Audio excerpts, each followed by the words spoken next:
Welcome to Midlife Mastery. This is Brock Edwards, your host, and this is the show where we're looking for ideas, information, inspiration on how to live an amazing second half of life. So, really looking at 50s, 60s, and beyond. And I don't know if you caught last episode or not, but we had Martin Boljek, and he talked about fitness transformation after 50. Now, it's only been out a couple weeks, but it was already looking to be heading to be one of the most popular episodes.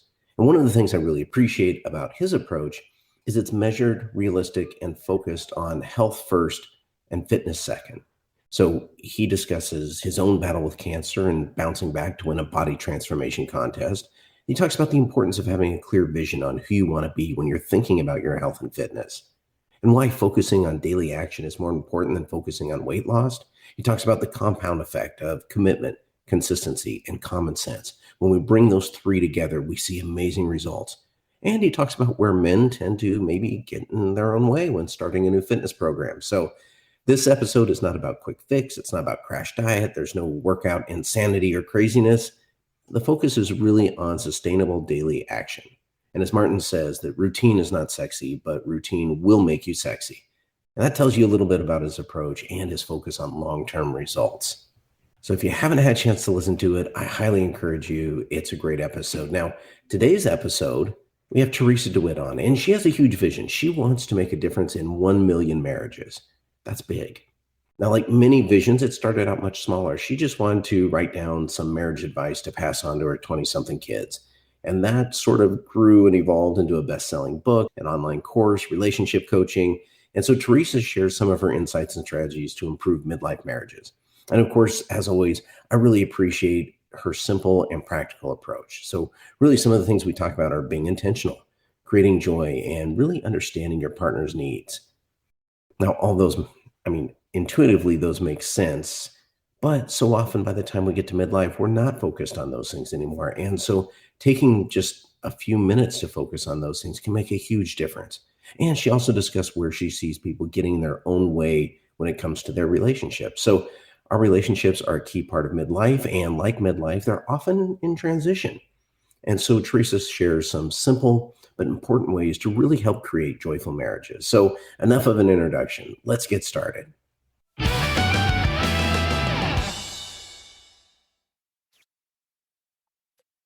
So today's guest is Theresa DeWit from the website Joyfully Married, and also author of the book More Joy, Less Conflict. Actually, did I get it backwards? It's less conflict, more joy. I've already messed it up, but you get the idea. So Theresa, tell us a little bit just about yourself. How do you introduce yourself to other people? Well, first of all, I'm a mama. We have 5 children. 3 are mine, 2 are his. We're a blended family. I've been married a total of 30 years. The first 16 was my practice round, and now I'm 14 into this one. I am an international flight attendant. I am a person that's involved in a lot of things. Nobody's put me out to pasture anytime soon. I'm a cyclist. I'm a flute and piccolo player in a wind symphony. I love to do triathlon in the summertime. I try to stay active. I'm constantly listening to growth and, personal development. I am not done. And now here I am, a best-selling author, and completely changing the course of my life at 58 and almost 59 years old. That's some crazy things to think about, right? I love the mix. That is such a fantastic mix. I always enjoy talking to people with a lot of interests and a lot of very different interests that most people don't have or don't do. So that's really cool. And before we started recording, you had mentioned that you are wanting to make a difference in 1 million marriages. So how did you get down this path? Well, it started with, I was asked a question, how can I make a difference in people's lives? And that's a pretty general question. Yeah. And honestly, I started praying about it. How can I make a difference? Who can I make a difference for? Where can I make a difference? What can I do to make a difference? And the answer was, write something for your kids that will help them have better marriages. All 5 of our kids are in their 20s, 21 to 29. They're all in strong relationships with other people, and none of them are married. So even though I'm a grandma, I do have one little grandson, he's 2. But my idea is, how do I make a difference in my children's lives? And now that spurred to me writing a little tiny booklet that I stapled together, and look here, I wrote the book. And then I went and I expanded the book. And I expanded it not only for younger people, but for people like me, people that have been in a marriage, people whose marriage needs maybe a tune-up.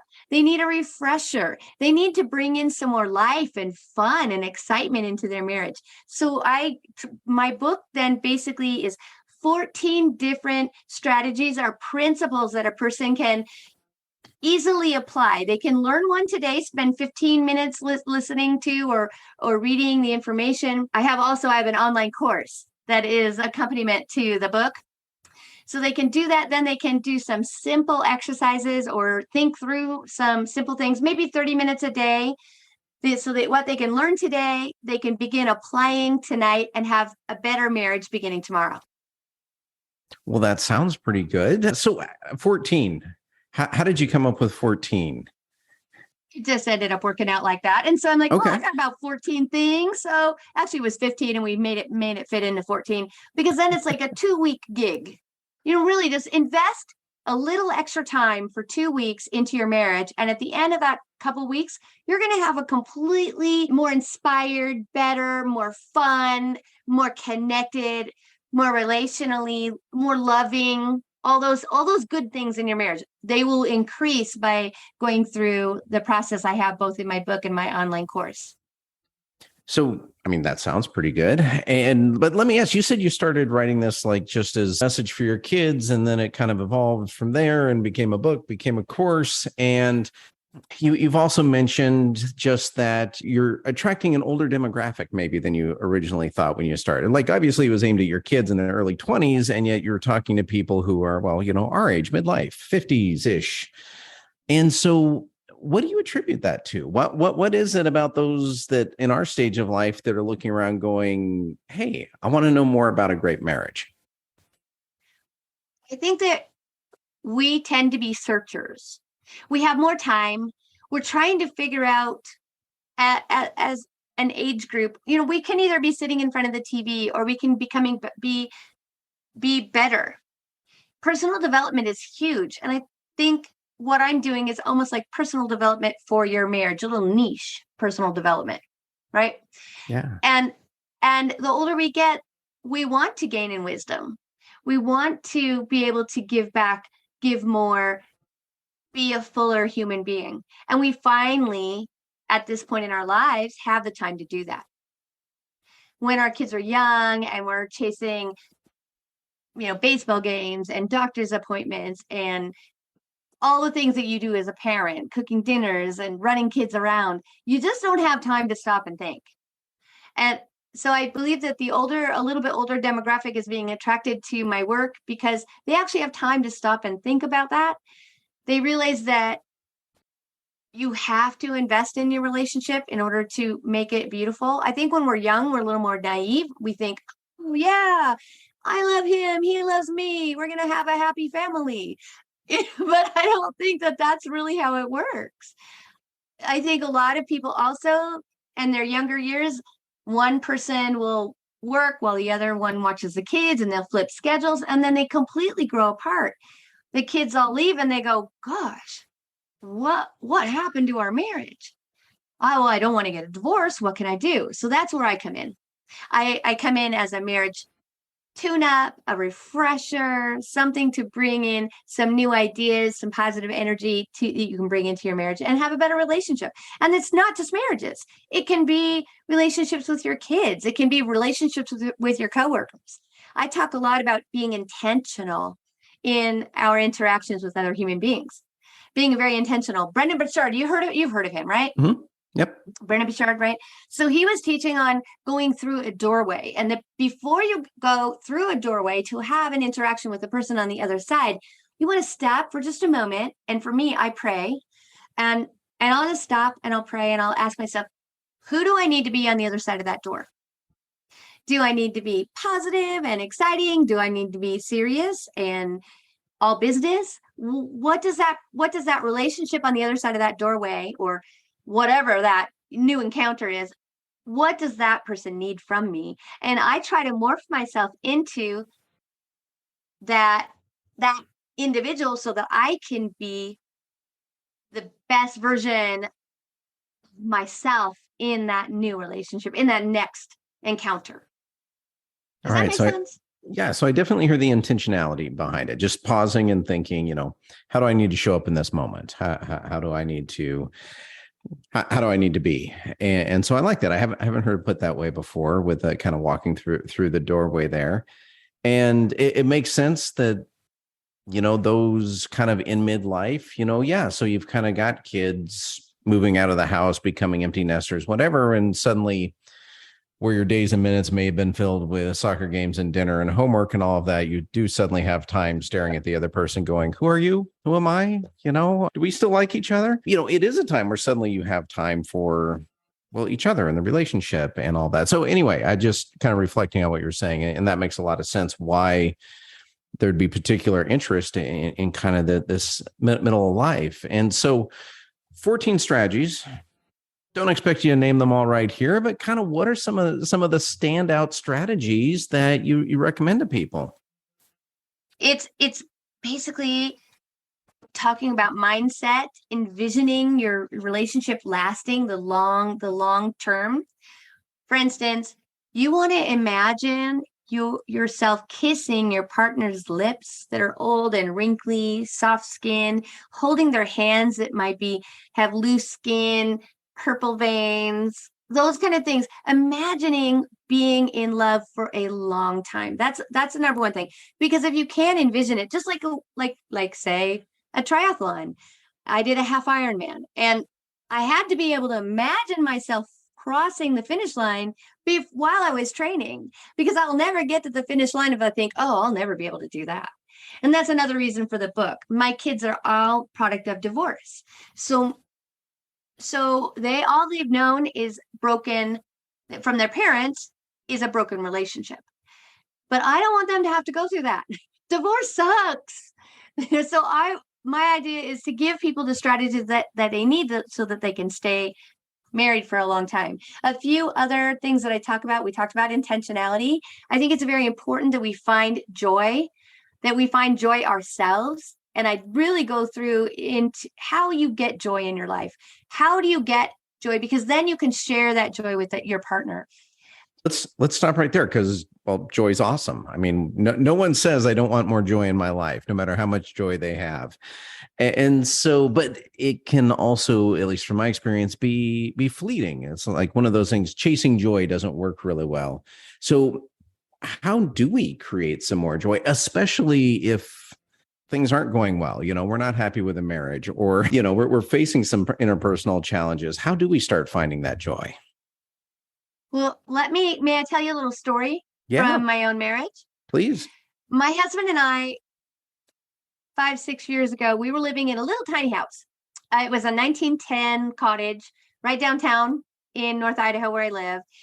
And we were going to be building a house on the same property. But while we were living there, we were really smashed in this little tiny 850 square foot house. It had a big glass window on the front door. My husband would go to work early. He was a plumber. He is a plumber. He would go to work early. He was out the door by 6 a.m. at work at 7, and he's usually home by 2 or 3 in the afternoon. Me, on the other hand, on the days after my flight attendant job, I would come home, and I have several home-based businesses, and I would be working in our living room from home on my businesses. One of them is an accessory business that I'm now closing out.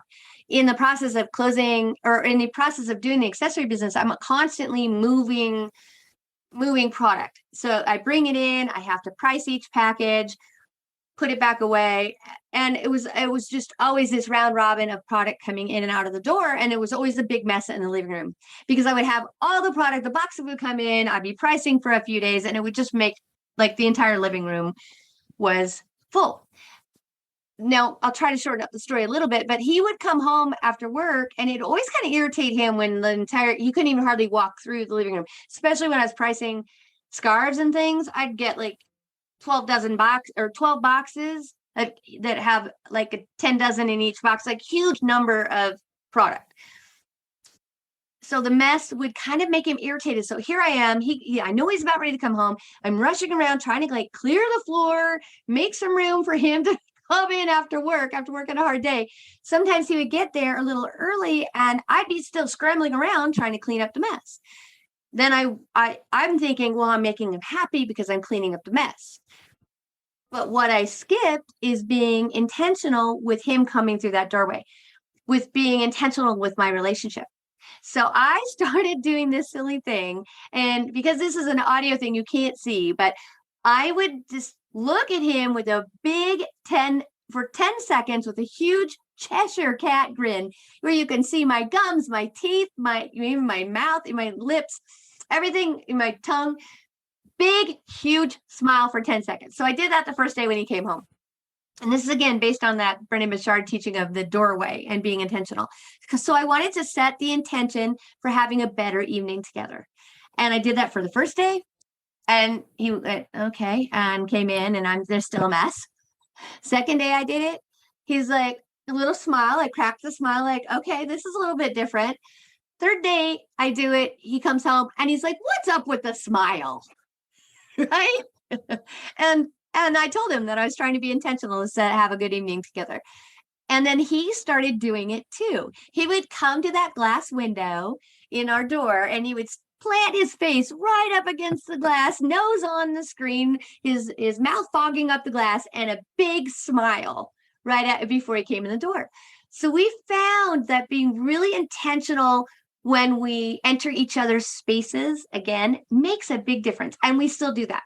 Now, we're in a much bigger house now, and he's got an office. I have an office. We have more space, but we still do that. When I heard him come home before we started our recording today, I ran down. I'm like, hey, baby, how was your day? Try to get a couple minutes in with him. I try to continue to be very, very intentional with my joy. And your smile can start that. When we are focusing on something, we tend to frown. We're looking at our phone, we're looking at our computer, we're frowning, we're in the moment, we're focusing. But if somebody comes into our office, or if our husband comes in to wherever the place is that we're frowning and looking, we have our RBF, a resting face, right?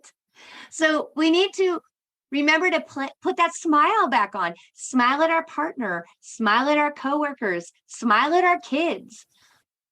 We can bring in that joyful energy with just a simple act of remembering to smile at the people in our lives. So our countenance is huge. I love the practicality of it. That is so simple. And yes, what a difference it makes when someone, we just go where their energy is. And if they're bringing a lot of joy and smiling, we tend to follow that. And it just, we feel good about it. And so that's awesome. It's simple. It's easy. So tell us some more things that are awesome, simple, easy like that are just so practical. There's no reason not to do it. Well, you want to create an atmosphere of playfulness in your home. You need to remember to be silly and laugh and do things that lighten the mood. It can't all be take out the trash, who's doing the laundry, who's going grocery shopping, who's making dinner. It can't all be just the chores. When you first dated, you were happy and excited to be with the other person. You were excited about connecting with them, talking with them. And when we have a playful atmosphere in our home, it makes it easier when we do have conflict, because we know that we're on good measure with the other person. For instance, like, let's say you don't know how to be funny. So open TikTok and search on dog videos. You can't help but laugh at a lot of that stuff. Sit with your partner and laugh for a few minutes, at least a couple times a week. My husband tends to be funny, so he's easy to laugh with, but sometimes you have to create that when you have a partner that isn't as naturally funny, like I'm lucky to have, because I tend to be really serious, and my husband he brings that out, that laughter, that funniness. Sometimes I have to be very intentional, like I'll open the bedroom door, and he usually is in bed before I am at night, because I'm busy doing things, it seems like all the time. Washing my face, all the girl stuff. You got to wash the face, put on all the creams, brush your teeth, put in their night guards, like too many things, right? He just jumps in bed. He's good. So I'll jump into bed a little bit after he does. And sometimes I'll just launch myself onto the bed, like, just being intentionally silly, lighten the mood, tickle, joke, give each other a hard time sometimes, as long as it's in jest, and the person understands that. Being very intentional with joy and playfulness really can add a lot to your marriage as well. So where do people get stuck? I mean, from your experience, you've written the book, you've talked to people. Where do folks tend to get stuck in their marriage, where they start looking around going, hey, we got to do something different? Like where do people get in their own way? One of the first things I do when I'm working with a coaching client is I want to learn about their love language and their partner's love language. I think that we miss each other. Our love arrows miss each other because we're shooting the wrong arrow. We tend to love. Now, if you've ever heard of Gary Chapman's book, The 5 Love Languages, I happen to have one section in my book that reviews that. I was fortunate enough to have permission from the publisher to include it in my book. And he talks about 5 different love languages that each person can express in the way that they love other people. There's acts of service, there is gift giving, there is the need for words of affirmation. Another thing is quality time, and a 5th one would be physical touch. And every person is wired differently. And it's not necessarily men are one way and women are another way. It's not. For instance, one of my coaching customers or clients, her love language is quality time. Really, it's important for her to have some time with her husband to talk. But her husband is a pastor, and they were really having a hard time connecting because he loves to serve. He wants to do acts of service. And so he rarely stops and talks with him. So the best way, first of all, you need to understand what your love language is and understand what your partner's love language is, and recognize that 2 things. Recognize when they love you in their love language, they're still loving you. When he's serving her, when he takes her car and gets and fills up her gas tank, even though she doesn't really want him, she'd rather have him sit and talk with her. That's him showing her love. So you have to, first of all, recognize your partner's normal way of loving you. And then when he doesn't love you in the way that you want to be loved, you need to use the phrase, I feel loved when you, and then fill in the blank. So I feel loved when you take 15 minutes and talk with me every day. Just sit and talk. I want to hear about your day. I'd like to tell you about mine. I want to hear about your frustrations, the things you're learning. I just want to connect with you. That's quality time. So when a person learns just to say that, and he loves her and he wants to serve her. So the way she can phrase it to him is, when you do this for me, I really feel like you're serving me. And he goes, okay, I can serve you that way. Right? Now it's an act of service. It's turning into quality time. For me, I'm just the opposite. My husband is more quality time and I'm acts of service. So if he comes down and joins me when we're making dinner, I tend to, when I'm home, I can't say I tend to anymore. I've been so busy. He's been doing a lot of dinners too. But when we cook dinner together, he has an opportunity to talk while I'm doing the act of service. So our love languages are connecting them. So just understanding that's where people miss each other. That one person loves by saying, wow, baby, using words of affirmation. Wow, it amazes me how hard you're working. But the husband really just wants physical touch. He wants her to rub his shoulders at night. So all those nice words that she tends to love in, completely, that love arrow completely misses him because he doesn't feel loved until she's touching him and maybe holding his hand or giving him a back rub or having sex with him. Those are things that makes him feel loved. And so when you understand your partner's love language, then you can love them in their love language and they feel more loved. And so then you connect, your love arrows are then hitting the mark. your attempts at loving. So you become more, when you understand these things, you become more intentional in the way you love each other.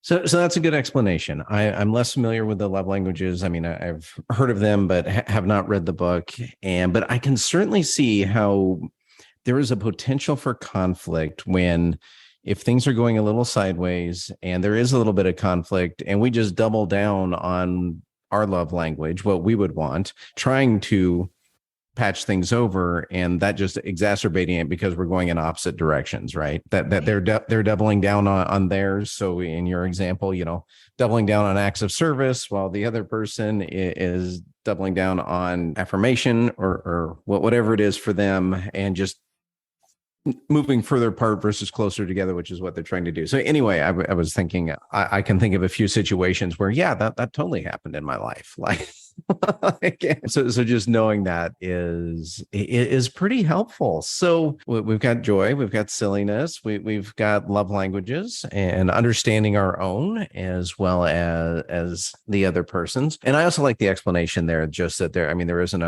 and I'm paraphrasing, but right, wrong, good, bad. Just there's what I want, there's what the other person wants, and just understanding that is useful. So, what else?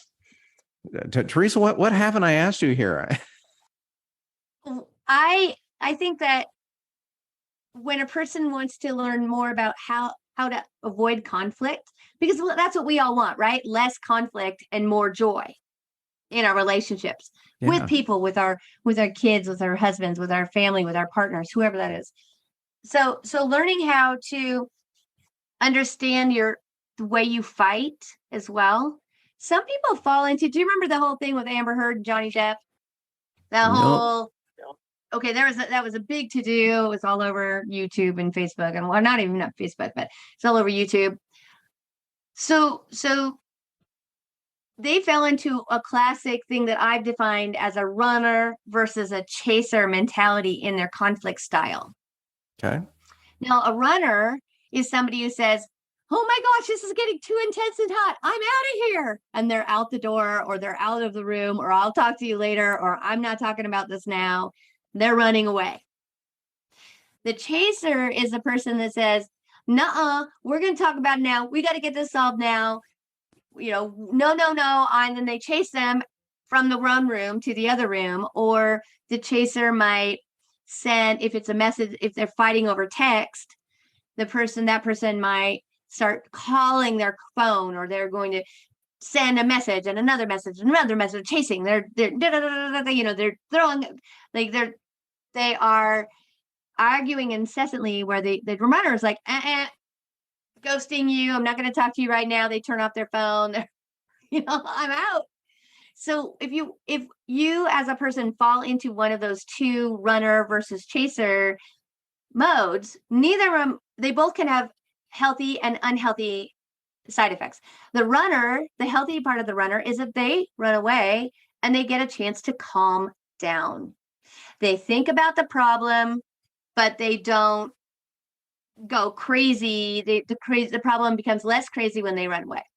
The chaser, on the other hand, gets things solved right away because that's got to fix it now. But the downside of that is that it can make the conflict worse for a period of time. Now, my husband and I tend to be two runners, so we're out. We'll argue, and then we'll be in each other's space for a minute, and then we're like, both of us go, one exit stage left, exit stage right, and then we decide if there's something we need to talk about later. But 9 times out of 10, whatever that momentary thing was, it can be, it's not important enough to bring it up even later. We just let it go. Because a lot of times our conflict is it's not a hill you have to die on. Sometimes it's just a physical need that hasn't been met. There are physical needs for sleep. If you're overtired, you can have more conflict. And you understand these physical needs, you can avoid conflict in your marriage. So the physical need of needing rest. You can have more conflict when you're really overtired. You're less understanding, all those. You can have more conflict when you're hungry. Now, we've all heard of the word hangry. You're hungry, angry. That's very common, very, very common. And especially, I've seen that happen so many times. I was coaching with a younger girl, and her boyfriend, actually, so this was kind of it was a complimentary session, but it was good. Her boyfriend is very thin and works a very demanding job. And she was saying how they'd had a really bad fight one night. It was just awful. Da, da, da, they're in each other's throats. And I asked the question, so did you guys have dinner before? No. What did you guys eat for lunch? And I come to find out all he had for lunch was a bag of chips, half a bag of chips for lunch. So it's amazing. It doesn't surprise me that they got in conflict that night before they had dinner, because both of them they didn't have anything to operate from. They had no calories. So sometimes if you can table an argument or something that's important to talk about till after you eat dinner or after you've had a good night's rest, you'll be much calmer about it the next day. And the third thing is physical touch. If you find, especially in men, we are, I'm going to be very, very direct here. Men, men are made to carry, human life forward, right? In order to do that, they have to put their sperm in a woman to make a baby. And we are physiologically geared to do that. Women, when they are cycling, younger women, when you're still, I don't have cycles anymore. Oh, yay. But younger women, when you're cycling, you have that little window where you want to have sex now. And a man has that often. When that need is not being met, a person can get kind of ornery about it. And if it's been a few days, or you get to know with your partner, you get to know their kind of how often they like to have sex. Some people it's daily, some people it's every 3 days, some people it's once a week, once a month. But whatever, if that time comes and goes, your partner might get kind of like a little grumpy because they're like kind of wanting to spend some time in the bedroom. When those needs are being met, the physical needs of sleep, food, and sex, when those physical needs get met, there's a lot less conflict in a relationship. So you can avoid conflict by doing that. So I was talking about runners versus chasers. So two chasers will have a very heated argument and explode, and then they get it sorted out, and then they are fine. But a runner and a chaser can really be uneven at the table. The runner wants to leave, the chaser wants to talk now.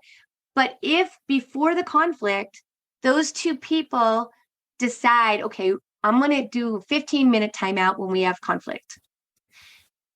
The runner has a chance to calm down and come back to the table more level-headed, and the chaser still knows that they're going to get to talk about it, but it's only going to be 15 minutes.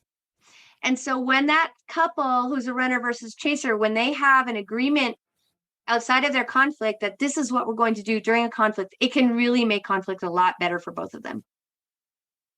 Yeah, I like that, though. We don't often plan our conflict. We just act like it's a surprise that it happens versus recognizing that, yeah, over the course of a marriage, over the course of a relationship, we'll probably have a conflict or two, and probably good to set some ground rules in advance on how we're going to think about this and approach this. So I like that. Yeah.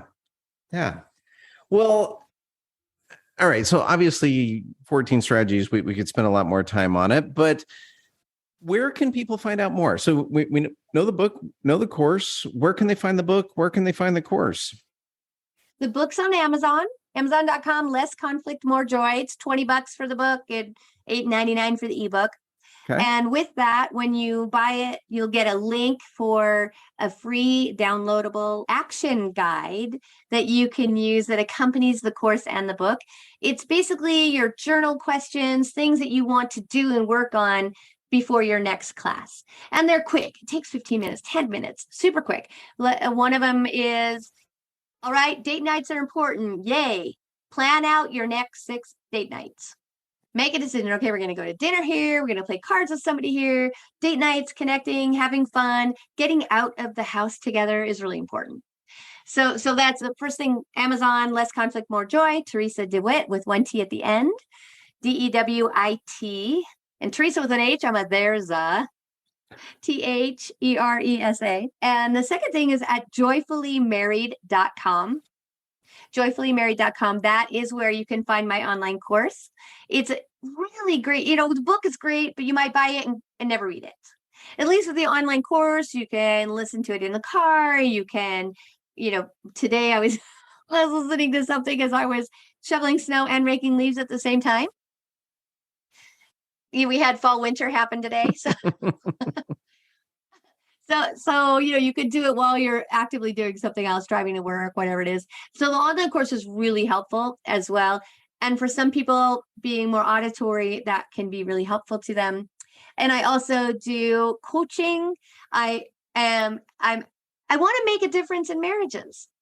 Whether, I do speaking engagements, a million marriages. I really feel like I'm on a mission to make a difference, because some of the things I'm saying are a little bit old fashioned, but I think they are what is needed in our society. Our society is such a throwaway, this relationship didn't work, let's just go get divorced. But it doesn't. Divorce sucks. It is awful. It is so hard. We all know either we've been through it or we know somebody who has. And so I want to make a difference in marriages.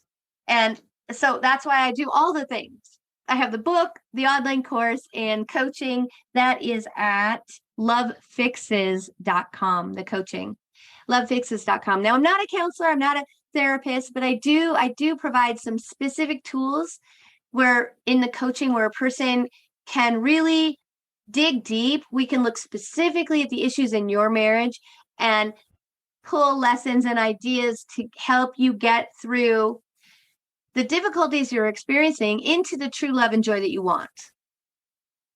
So let me ask, as we start winding down here, Theresa, do both parties need to read the book, take the class? No, I mean, that's always not at all. helpful if you're on the same page, but not at all. Not at all.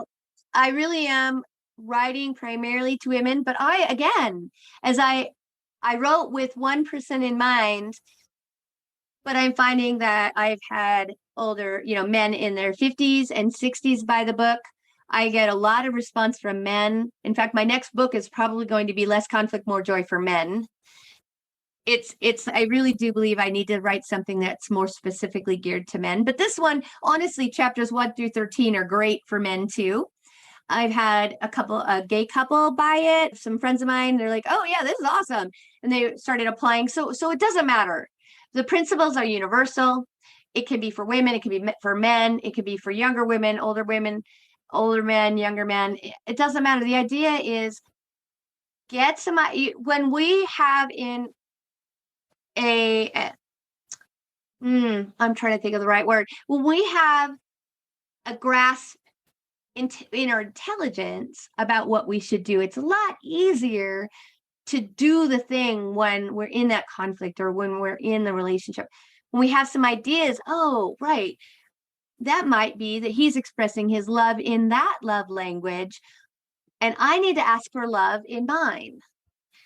When you can apply some of the principles to your marriage, then you start to see the fruit of more happiness, more joy, and more connection.